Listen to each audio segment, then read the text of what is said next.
Do you want to play this game of life and death is your game? I don't plan to even tell you where the secret is without something of yours to lose. That's not how you play this game we all call life.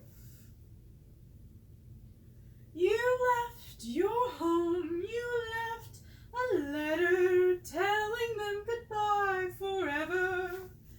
A life that you think you'll live forever. I will not give you an easy chance to play this game without any consequence of mine to yours. I saw those eyes that left tears and drying by the hand that thought was theirs to keep them safe. And even if so, I don't cry for your side. I don't even budge. I laugh instead at your crimes. But I don't bother, as you have your life and I have mine. And you have your difficulties and I have my own. Such as that king that keeps on throwing a little bit of money at me, thinking that I can give him immortality. The only one who can do that is the man who will never arrive. Unless you do these simple steps, it might just be your crime. As if you fulfill it, you might live forever. But what will happen if you're in a jail cell till you're mentally, maybe physically destroyed? I only lived this long is because I was in my early days, when society didn't care about the rat that died at your doorstep, and the cat who used to play, and the fox who loves to lie by your side. He likes to grin and laugh at your wisdom, only to come around and tell you what to do.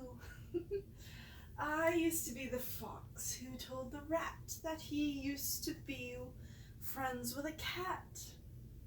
That if he has to follow the line, he'll end up being the one who gets in time. Oh, but he fell down the trap and met the cat. The cat who hated the fact that he lied and cheated like the fox did. The rat did not live long, but he was rather used as a sacrifice. He was used, he was abused, and then left alone until the demons saw his own. I used to come and play. I used to be the one who ran the show. I came around, and what did he do? He used to tell me it's never true. Can he tell me why? Did you have to lie to play this game that they used to call life of your own? Only of your own do you fall down farther from the fact that he used to play the fiddle, he used to play the drums, he used to play all night until he dozed off into dreams and fantasies that would fill his mind with things. But now that he left with a letter of forgiveness to his family, he found out that no one cared. And when no one cared, he had no boundaries, he had no shackles to hold him down until he found this greatest source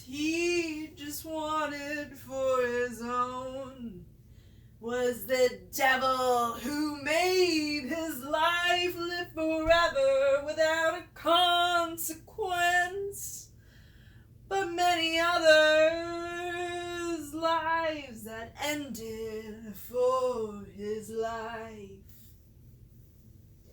He was the fox who ended lives and ended their times for his crimes. Once he was infinitely young. Forever he played his fiddle. He played the drums until they broke down. And the people he thought that loved him, he would visit their graves millennia later.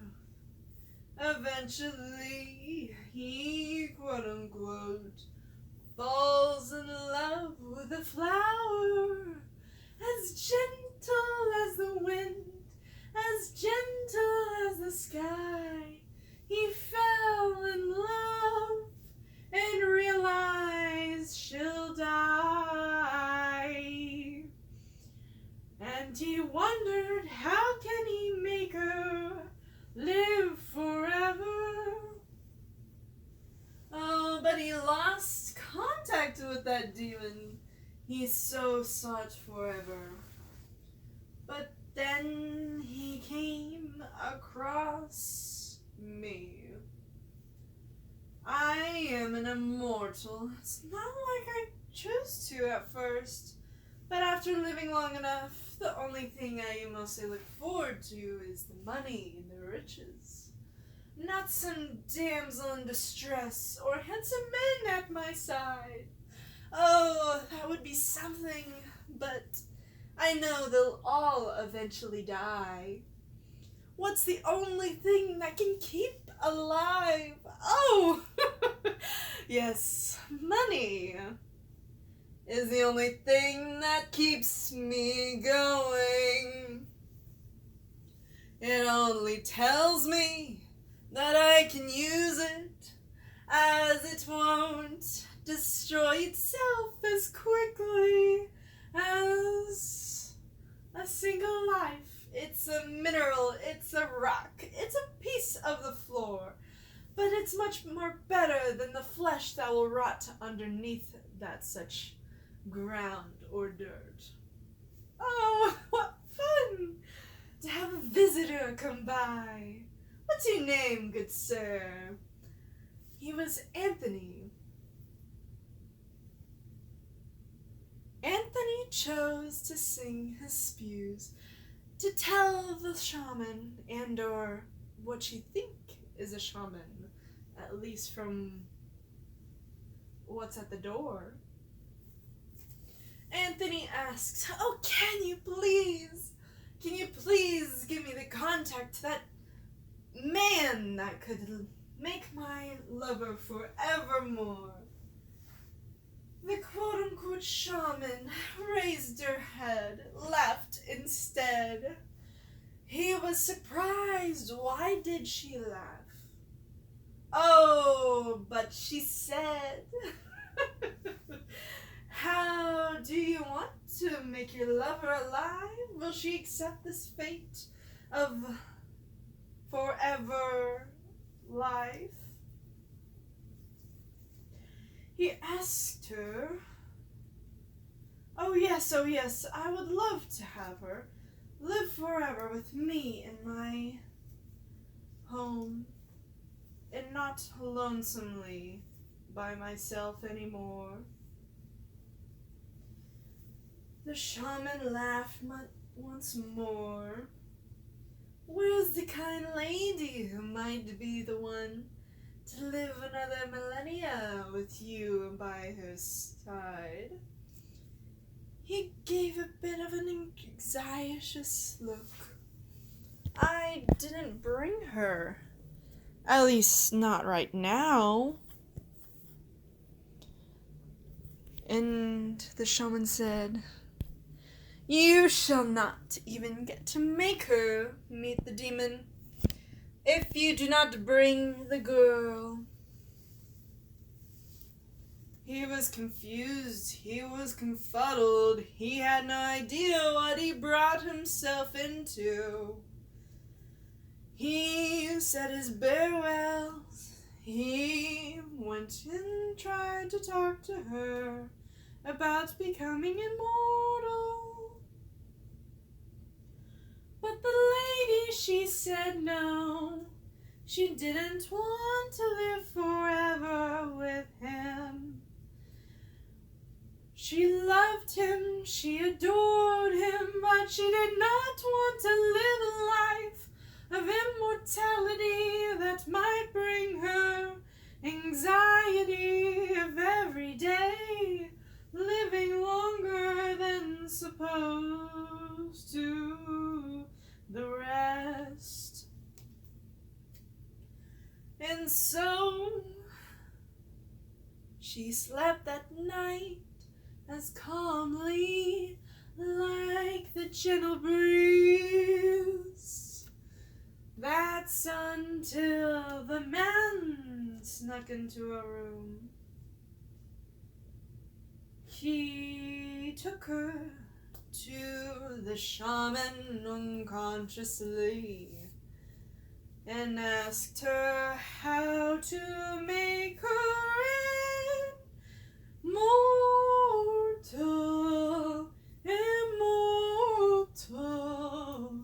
until the drums beat that night of anxiety, depression by such sighs. He wished and wished for her, as he forgot how he became immortal himself, for that's how long he lived. Found you all ahead, all in bed. In this dreary bed he finds her, looking like a corpse, looking like dead has followed her. The steps were taken appropriately. The shaman laughed under her breath, trying not to tell how much he's gonna have to forsake his loved one, and how much she will just enjoy the show. Oh, this love that's so innocent, oh, so pure. You forget that he came from a time long ago, a time where nobody cared, where the rat died at the door. He comes and begs her, make my loved one live forever. The shaman gently smiles and walks to the other room. Out comes her and the supposed demon that he met so long ago. He says to Anthony, I can make you a deal. I can make her live for millennia like you. You would just have to kill something for her. He was confused. What and who?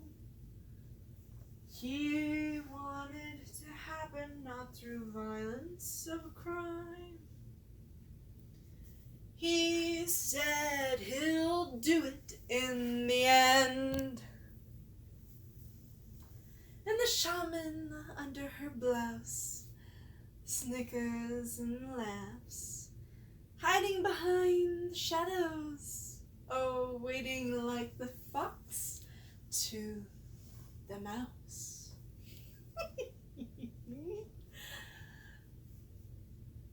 The demon tells him the only way to make her live forever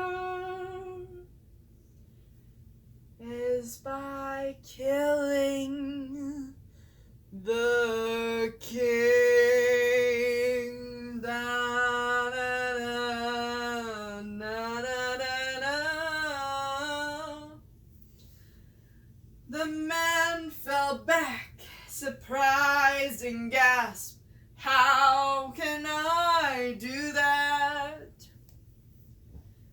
The demon laughed in agony as joyfully as the shaman laughed and snickered in the shadows. The demon can't help but tell you you're no longer a peasant among the floor like the rest of you. But if you want her to live forever, you have to take the life of someone else. And that is the king of this castle, the king of this empire.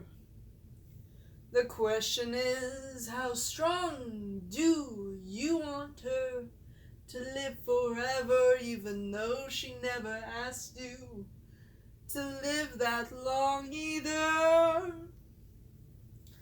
The shaman snickers again, and she says to the man, "Do you know that you might have to deal with the fact that she might be tormented by immortality, unlike you?" Unlike you. The man was curious. He thought to himself, how will he deal with this predicament, with this thought on what to do?